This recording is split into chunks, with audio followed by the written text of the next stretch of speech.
Today we're breaking down the massive Nintendo Switch 2 launch numbers. Did anyone expect this level of success? Then we dive into the disaster that is MindsEye, the new game from former Rockstar dev that's crashing hard.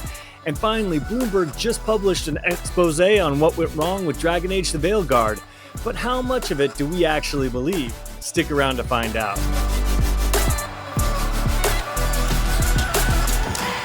Welcome, friends, to Good Playing With You, your weekly gaming news roundup. I'm Dan Whitehill, and as always, I'm joined by my eternal entourage of Matts, Matt Lord. Hey, how's it going? And Matthew Moulding. Hey now. Before we hit the headlines, one quick note. We are 278 subs away from our goal of 1,000, so if you could kindly hit the like and subscribe button, it would mean a lot to us. Now, with that out of the way, let's break down the week's biggest headlines. First up, Switch 2 had an amazing launch. Moulding, you have the story. Yeah, I'm paraphrasing this from John Walker at Kotaku. Nintendo's Switch 2 sells 3.5 million units in 4 days, likely the biggest console launch of all time.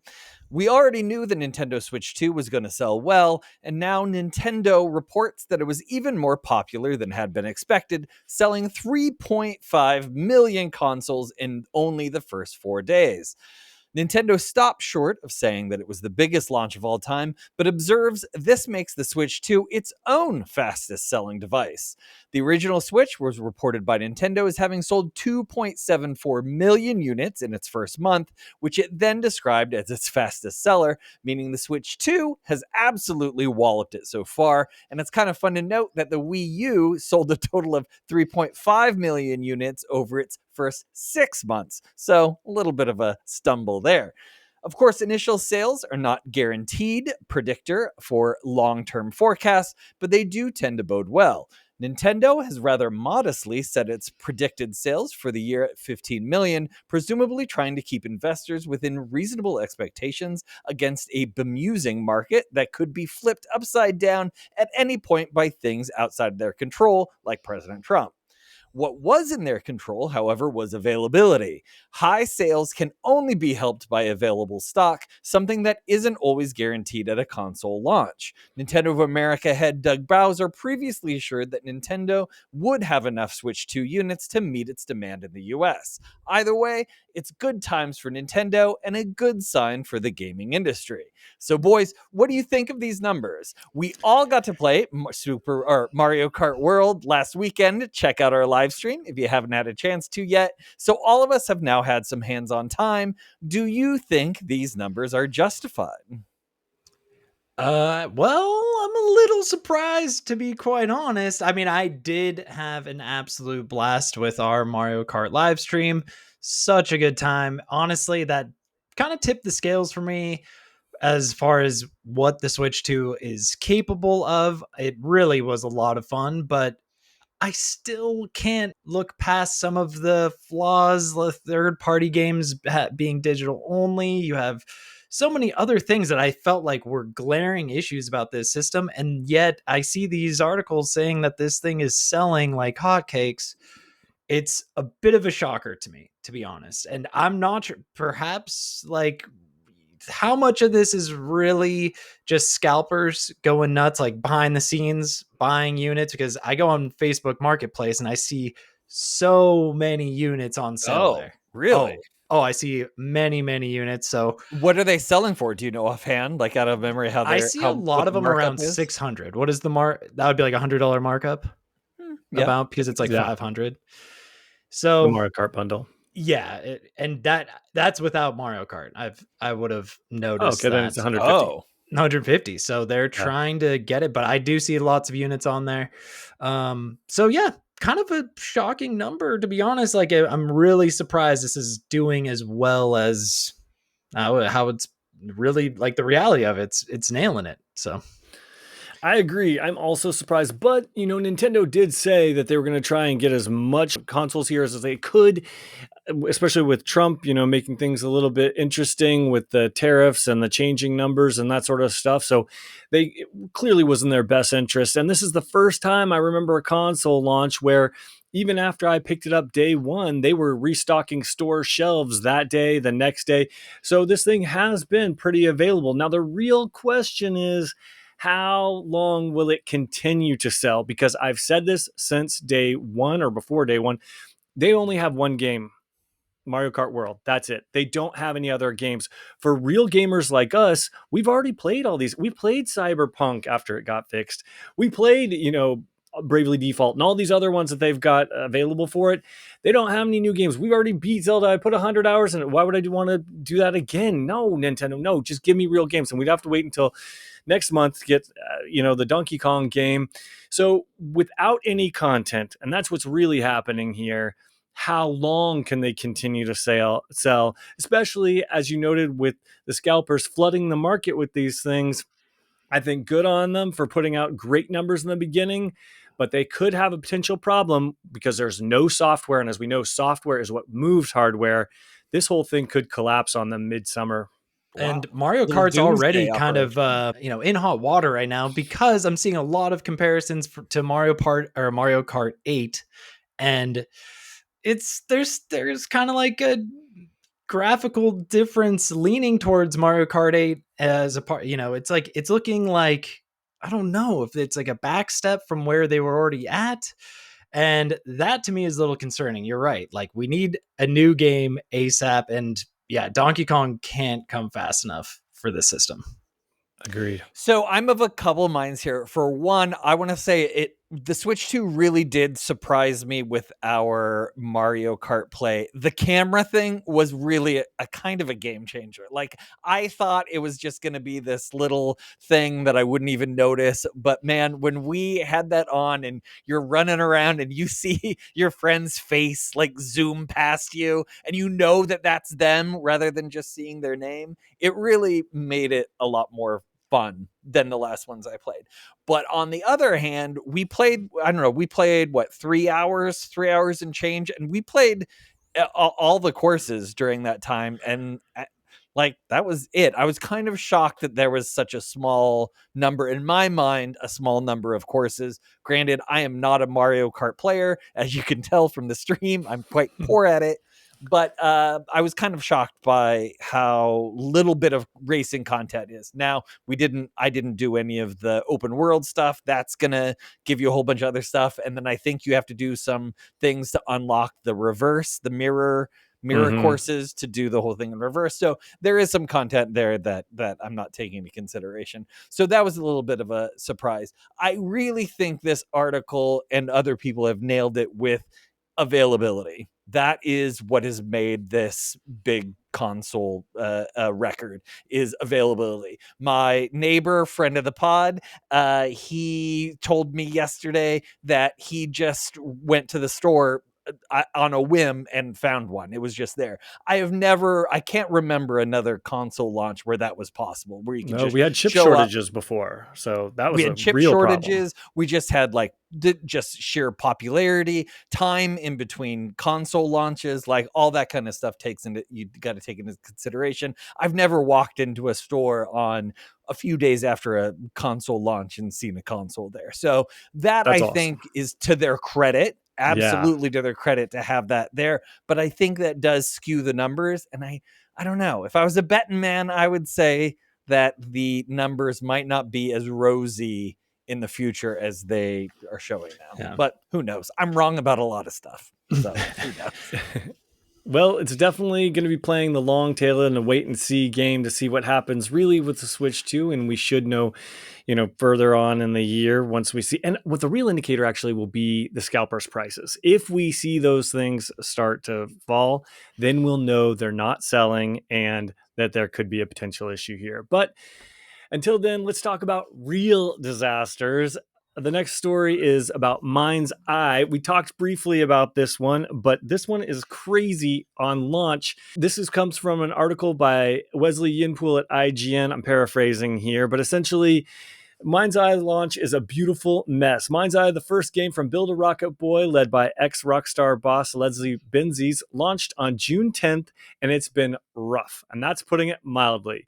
The game is sitting at a mixed rating on Steam, with widespread complaints about crashes, bugs, broken AI, and especially bad performance on PC. Some players are even securing refunds, including from Sony, which is almost unheard of, and people are showing that they're getting refunds from PlayStation, and it's making people recall, Cyberpunk 2077 situation with the amount of bugs and complaining that's going on with this game. The chaos has reached streamers too. Several sponsored live streams were abruptly canceled last minute, including one from Carnage, who got pulled right as the game loaded. Another streamer, Dark Viper AU, laughed all the way through his technical issues on stream. In response, the devs say that they are, quote, heartbroken and working around the clock to patch the game. A memory leak is behind most of the crashes, and a hotfix is already underway. Patch 3 will integrate Unreal Engine 5.6 performance upgrades, and they're promising ongoing fixes throughout the month of June.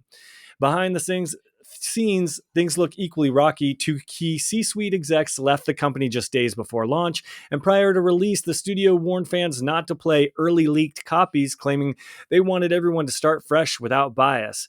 This stirred speculation after the co-CEO alleged a concerted effort by bots or paid accounts to tank the game's reputation. I don't think you needed to pay anyone to do that, buddy. A claim the publisher couldn't back up. MindsEye launched with a full single-player campaign, multiple mission types, races, and a $60 price tag, with plans for premium DLC and seasonal content. Whether that's enough to recover from this rocky launch remains to be seen, especially with a launch peak of just 3,302 players on Steam. So this is definitely a crazy launch for MindsEye. Can they turn it around, gentlemen, or will it fly the way of the Concorde and disappear? Ooh, this thing's done. This thing is toast. I mean, we knew something was up when the co-CEO was talking about the whole conspiracy about tanking the game before launch, and it was only like 2 weeks away from the launch. It was just, you knew something was up, and as soon as it hits Twitter that there's all sorts of bugs in this game, you just see people like walking through the air. You see the wonky drive mechanics, shooting mechanics, falling. There's just so much to this game, which is also interesting, though. You'll see a lot of other people saying otherwise, that the game is totally fun, and who knows how much those people are getting paid, but it sounds great. Right. It's just, man, these types of games, it really is. I don't even think they have enough backing to get to a Cyberpunk redemption. Yeah, they're not CD Projekt Red, so this thing's history. Yeah, it's probably history.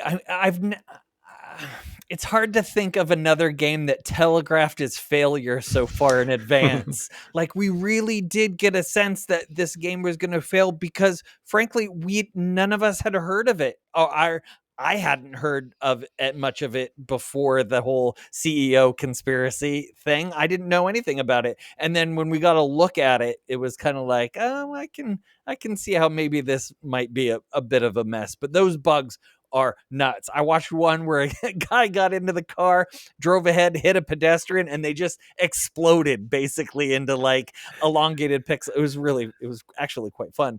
Yeah, I'm really curious why they knew, right? Didn't they know that these bugs were with those there? guys leaving? They had to have known that this wasn't really proper for launch. So either something forced them to launch it ahead of schedule and they couldn't push it back, or they just made some really bad decisions. And I feel bad for the people that work so hard on these games, pour their hearts for years into these games, and then this is the response and this is what happens. I feel bad for the people involved. Yeah, definitely, because someone up top isn't quite doing their job right. That's for sure.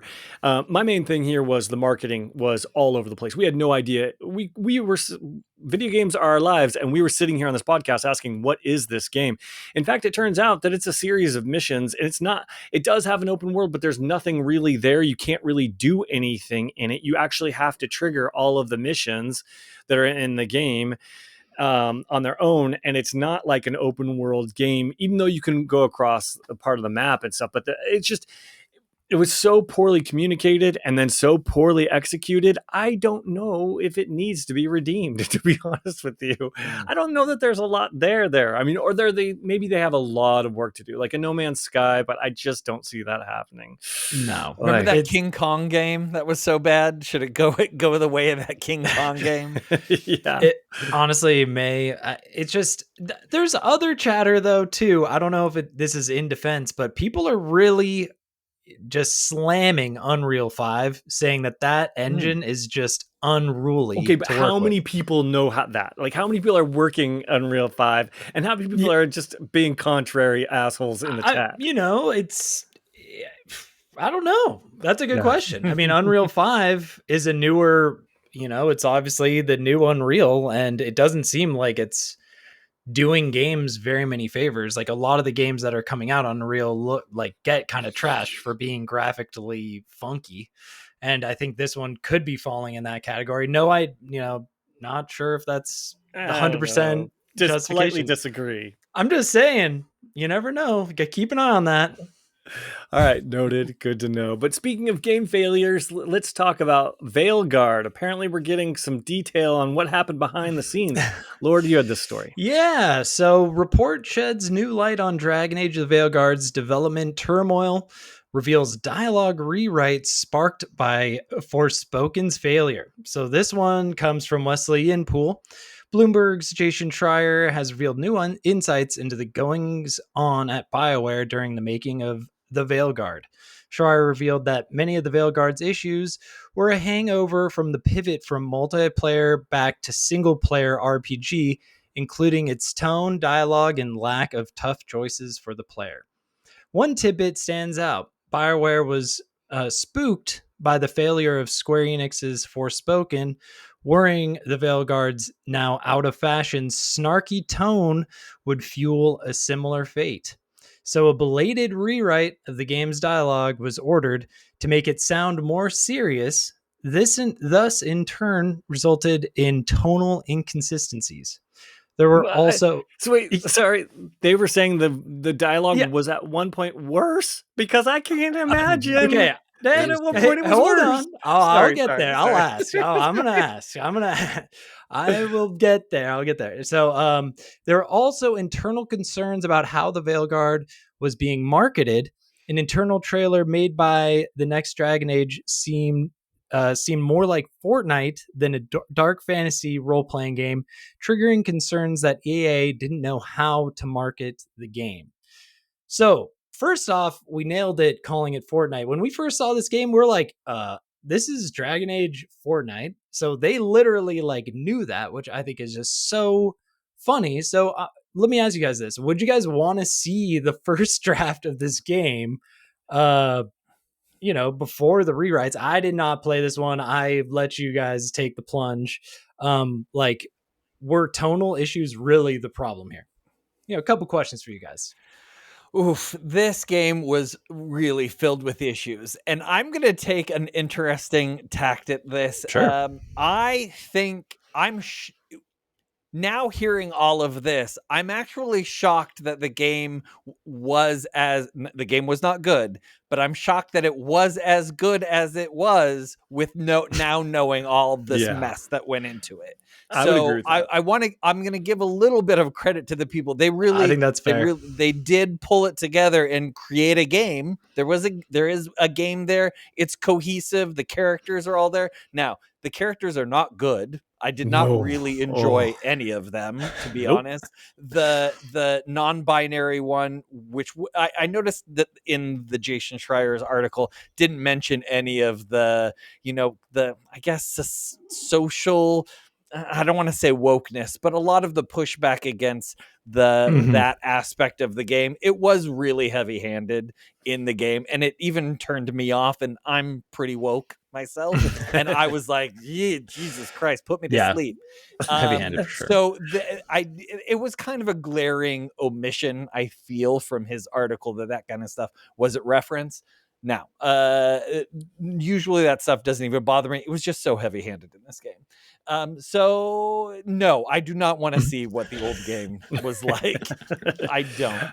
I'd rather not deal with this game ever again, to be honest. I 100% agree. I think you got to chuck it all. Like, it is just such a mishmash of ideas. They're some good, some bad, just not executed correctly.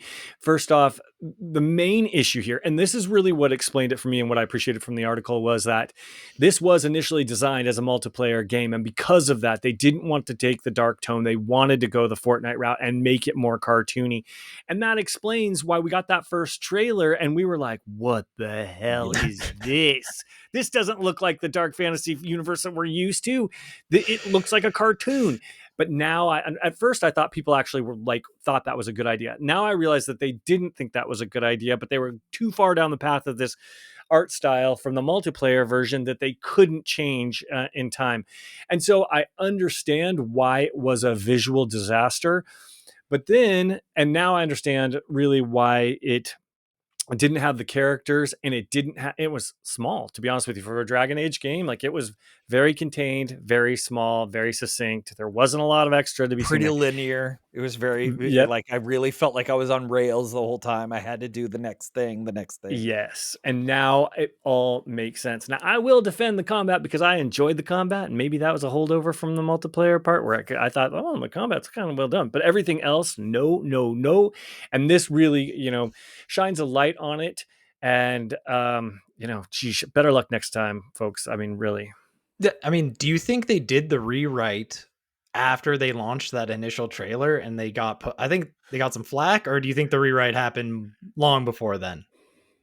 I think it had to have happened long before then, because that we saw that trailer only in early 2024. I don't think they could have done the changes needed to be done. So I think that trailer was a direct result of the changes that they made, and they were just on this path. They just couldn't even change it. Yeah, they're like, because it's just funny. Like, I felt like we got that quirky tone no matter what. Like, from what I saw, I was like, everything that I saw seemed like it was slapstick. Even from just that initial trailer, I was like, okay, this game is just like a silly game, and there's nothing dark tone to this. And oh no, there was nothing dark about it. So I don't know. Nope. I would have loved just a traditional Dragon Age game, but rip. This will be the black sheep. I think one of the glaring warning signs was the original name, or what they were calling it for a while, was Dreadwolf. That's such a fantastic name for it. And then the Veilguard. What? I have no connection to the Veilguard at all, but I have connection to Dreadwolf from that last game. So yeah, red flag. Agreed. All right, well, speaking of games that we can actually look forward to, gentlemen, I want to talk about Silent Hill. This thing was just announced that they are going to remake the very first one, and I'm summarizing from IGN. It says, after working on last year's Silent Hill 2 remake, Blooper Team is officially remaking the original Silent Hill, the game that started it all back in 1999. Konami dropped the news during its press start live event, confirming fan speculation that with a teaser and a bit more detail on its Japanese channels. There's no release date or footage yet. It's still super early days, but given the success of Silent Hill 2 remake, fans are cautiously hyped. This remake joins a full-on Silent Hill revival. We've got Silent Hill F launching this September, Townfall from Annapurna Interactive in development, and now this. So what do you guys think with Silent Hill 1? Are you in? Oh, I'm in 100%. While I was sending you guys foot pics, I was just watching Silent Hill back here. And any chance, Dan, you can put that in the stream so we can see the foot pic? Put the foot pics in the episode. Why it's not? A good foot. I was impressed. It's a good foot. Well, first of all, anyone who hasn't seen that movie, fantastic. I think it does have a lot of cool moments that reference this original game. And I played the original game sort of recently. I had it stashed on my PS3, and I had the PS3 out, and I was like, I can play this original one.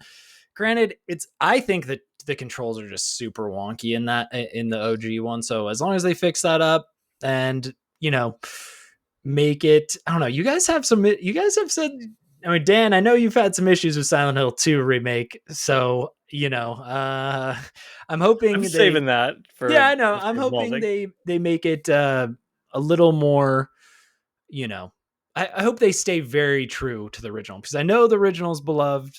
And who knows, maybe if they have the tank controls in there brushed up, whoa, that would be awesome. Because I do love tank controls. So who knows? Be wild, but could be done. Unfortunately, I have no opinion on here, and I can't contribute anything to it other than I've never seen the movie, I've never played the game, and that's it. Lord, did you play the game at all, like Silent Hill 2? I played Silent Hill 2. Yes. Okay. Yes.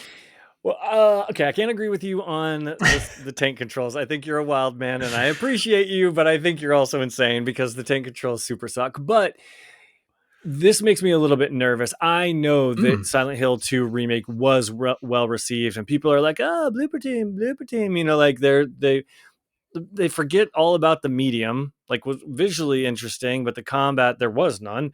And then this one, they padded it, the Silent Hill 2, they padded it in the wrong places so that it was really boring. And it was a bit of a chore and a slog. And I know a friend of the pod, Ross, is going to freak out because he loved this one. And it's valid because I know there's an audience for it.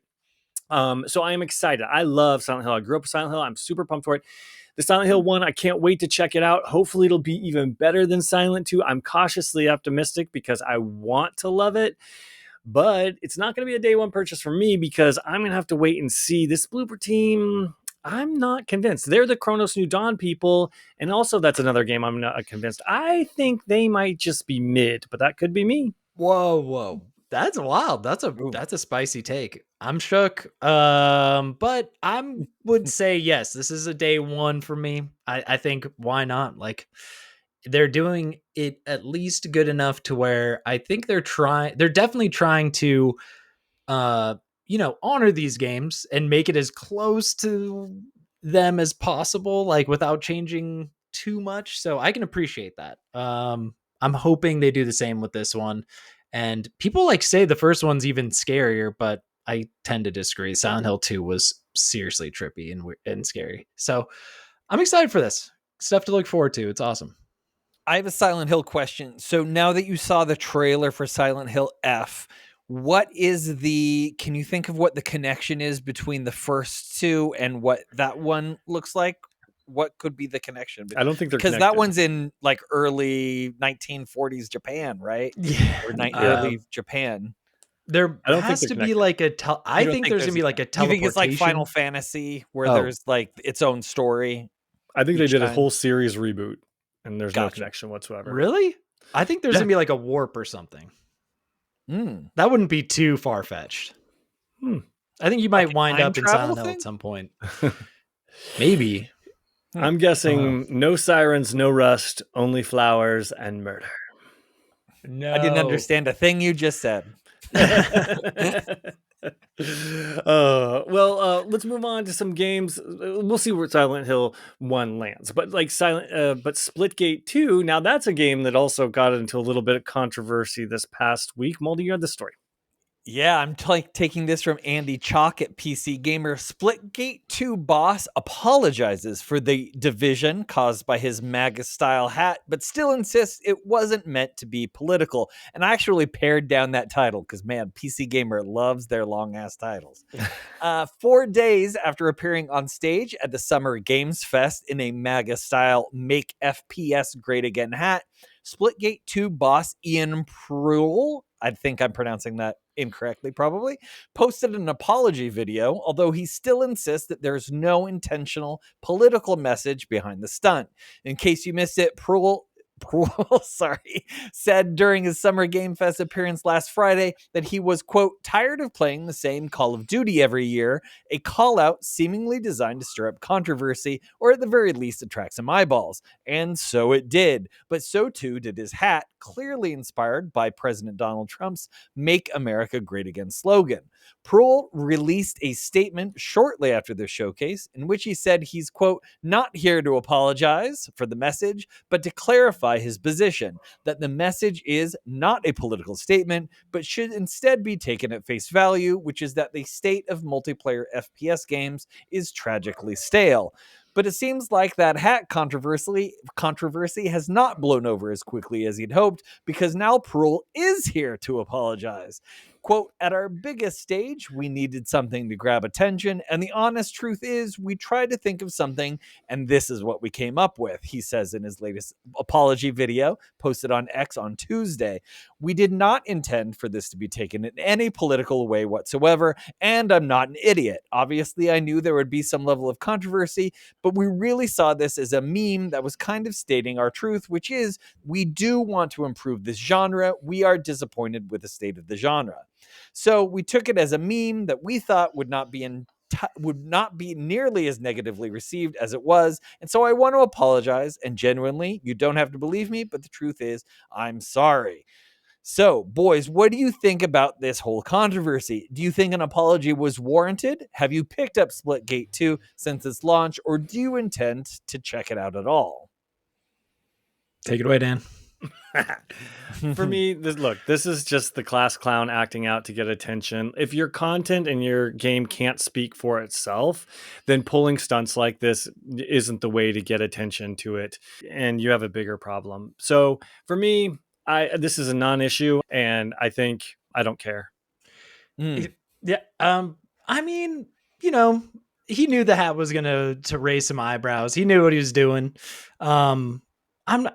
Sure. Yeah, we got to make first-person shooters great again in some capacity. So, in the sense, I kind of agree with them there.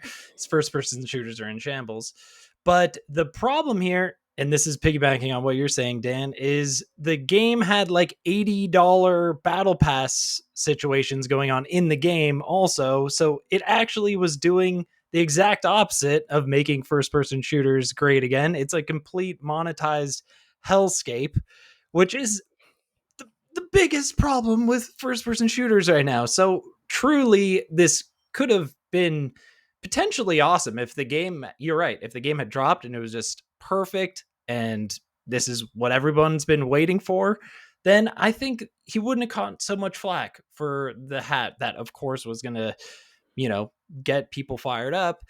But I don't know. It just, man, too many missteps, and that's going to hurt you in the end. I'm not playing it right now, and I don't know if I will be playing it. It's just, yeah, even the first game was kind of a tough pill to swallow. So who knows? It'd have to take something special for me to get into this one. I was mostly disappointed by the hack joke that the hat is. It's just such a hack joke. It's such an easy, lazy. Right? An easy, lazy joke. And as soon as you saw that in the show, like I had a visceral reaction to it. Of course, I was like, "Geez, that's just so." It's trying hard, and trying hard is not in the video game kind of business. When you do that try hard kind of thing, it's really obvious, and it just turns a lot of people off. However, I'll say that I don't think he needed to apologize for it. He made the joke. I don't think that there's anything to apologize for.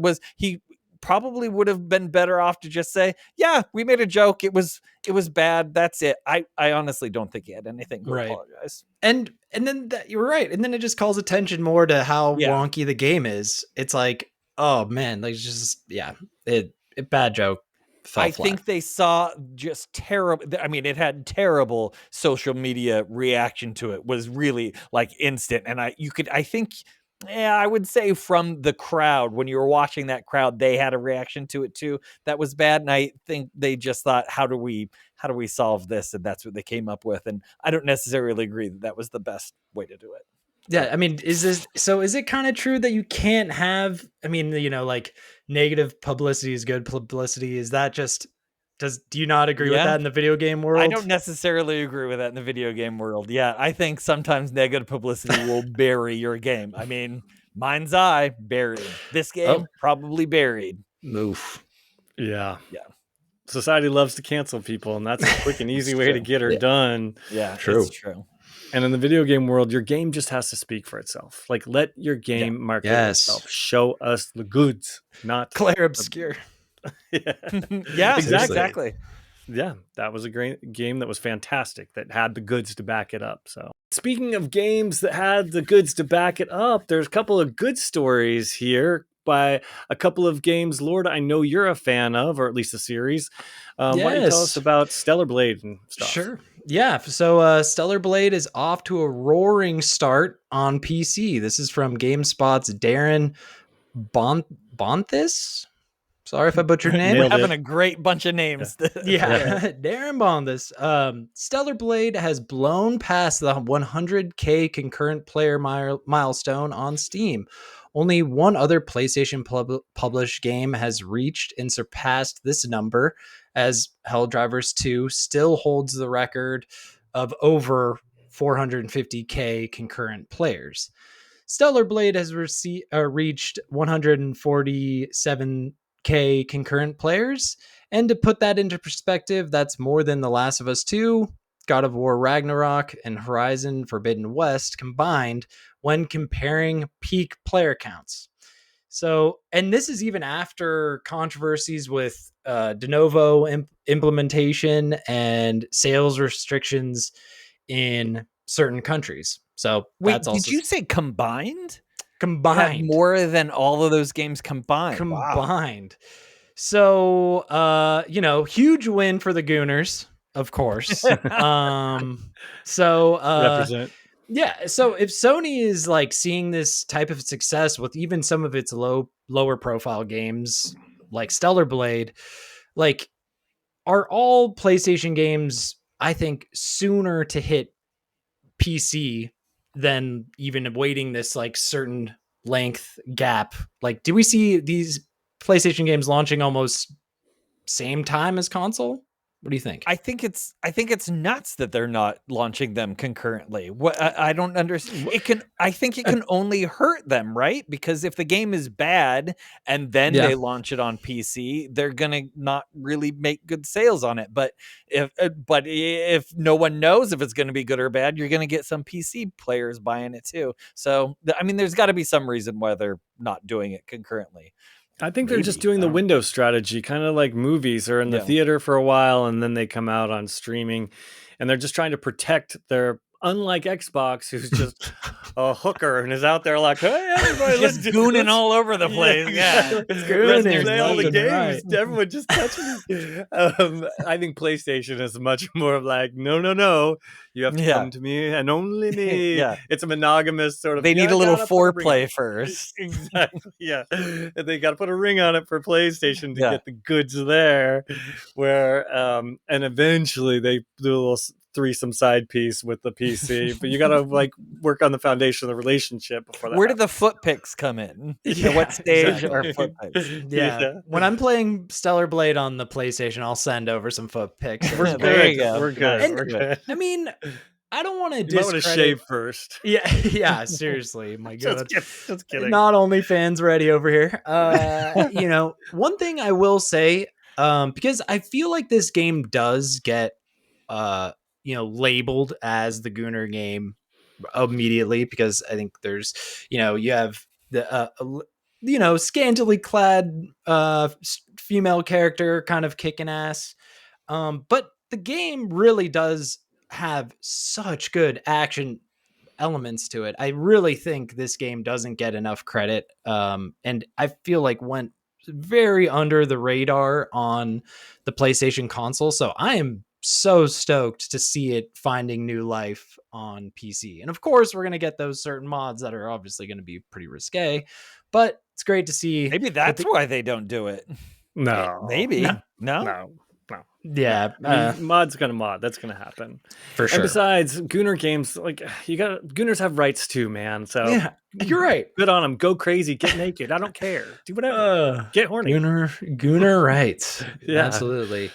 And like, well, on top of that, one other interesting story that I just wanted to follow up with is a little Warhammer piece. So check this out. So Warhammer 40K Space Marine 2 sells 7 million copies in less than a year, and you can see why Space Marine 3 was confirmed so soon. This is also from IGN's Wesley Inpool. Thank you, Wesley, for all your hard work. I think he's the only journalist over there, to be Dude, honest. seriously, this guy is cranking out articles. So the Saber Interactive developed Space Marine 2 launched in early September 2024, which means it hit the 7 million copies sold mark in just over 9 months. Focus and Saber surprised some Space Marine 2 fans when it announced Space Marine 3 was in development back in March, half a year after the game came out. But given the huge sales success, you can see why the project was greenlit so soon. But I mean, awesome. Love to see that Space Marine 2 did so well. I mean, unfortunately, I couldn't get my hands on a physical copy for about forever, and I had to pick that one up on Steam, digital copy. Hate to see it, but that is what I had to do. So, just okay. This is my question though. So, just because your game is a huge success, does that mean you should move on to the next installment sooner than later? Yeah. I'm not a Space Marine fan, but it doesn't make me think that they're innovating a lot for a second game. It makes me think that they're probably using a lot of the same assets, a lot of the same stuff, if they're able to turn over a new game quickly. So that makes me a little concerned, but who knows? That's a good point. Like they're probably not going to remake the wheel on each iteration, but I do like to see, I mean, I know they've assured the Space Marine 2 fans that they're going to keep going on Space Marine 2 and send launch patches and everything, but I still think this was a little too soon. Like, can we not let the game at least be out for a year before talking about the next installment? I really feel like in the back of everyone's mind, there's like, oh, they're just like, they're going to just try and rake in the cash again for Space Marine 3. Yeah. And for sure. that But makes me nervous. I hate to say it, but it worked for Zelda. I mean, come at me. Come at me. Yeah, But that's the map a good is the same call. between The map Tears of the is Kingdom and Breath of the Wild. same. But they innovated with that gameplay. The gameplay that's true. They really came through. But they did exactly what you were saying. What you were afraid of is that they weren't gonna they took the base and then kind of just revamped it and then served it the same thing and then tried to charge $80 for it. That's a really good point. They got me with it. I love that game. No, and I bought it and I had a great time too, because you're right, they did innovate enough. So I think in some instances it works, and some instances it could be a complete cash in. We won't know until it's fully comes out and released. I'm not a super huge fan of these games. Lord, I know you are. What did you think of this one? Was it good? Was it deserving of a third? It was. I was a little bit. The Space Marine 2 was heavy on the co-op play, and I didn't have anyone to play with. So I was over here just playing with two other, computer players. Schooners rights. And I just felt like, man, the first one, it didn't rely so much on expecting you to have other players with you.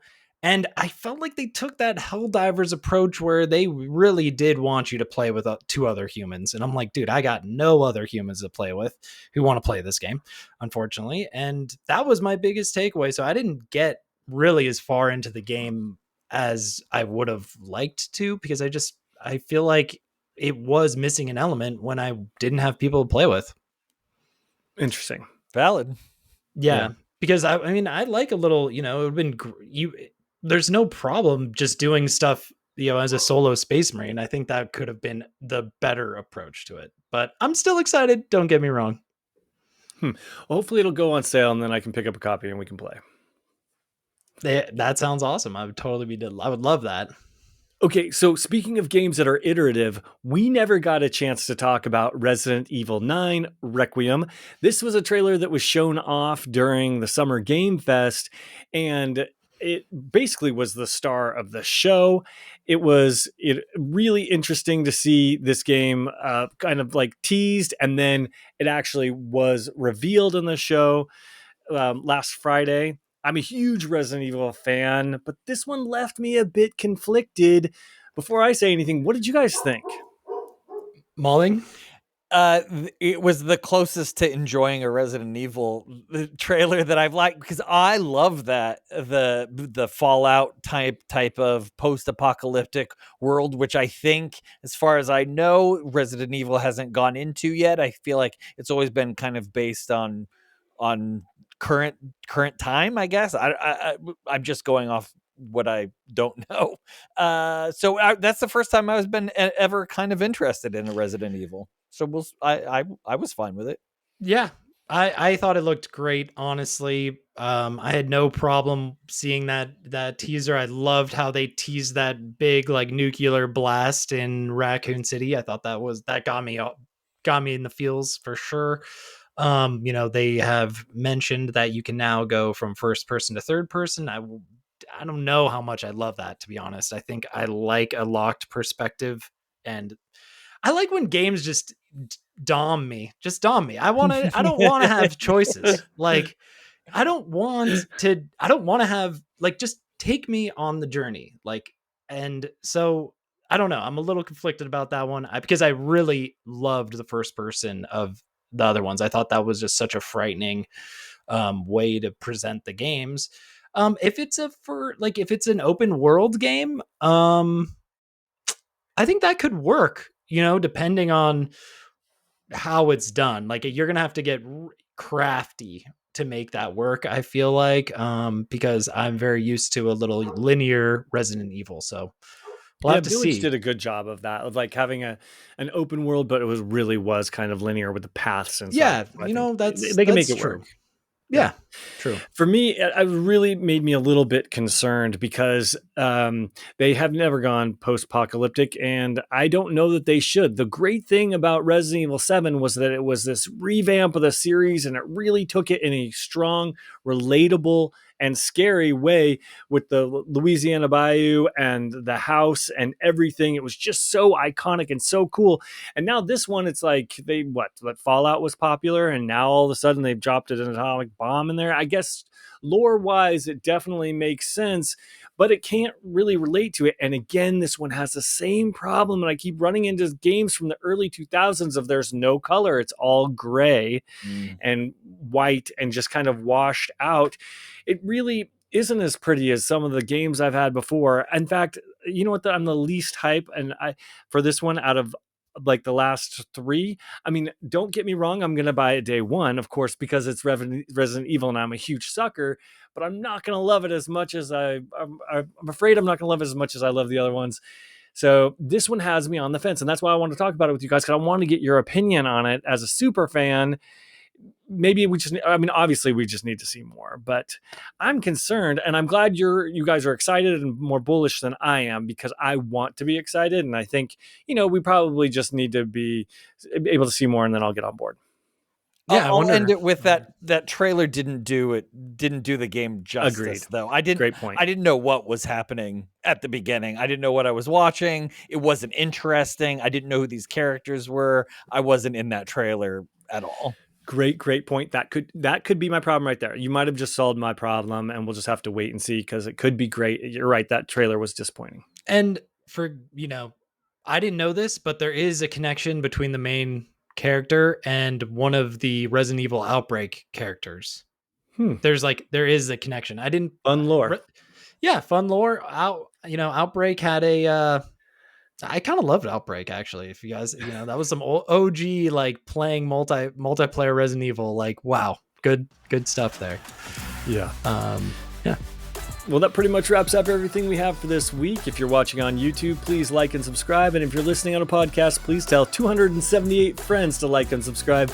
And on behalf of Matthew Moulding, Matt Lord, and myself, Dan Whitehill, thanks for joining us. And as always, good playing with you. Good playing with you. Good playing with you.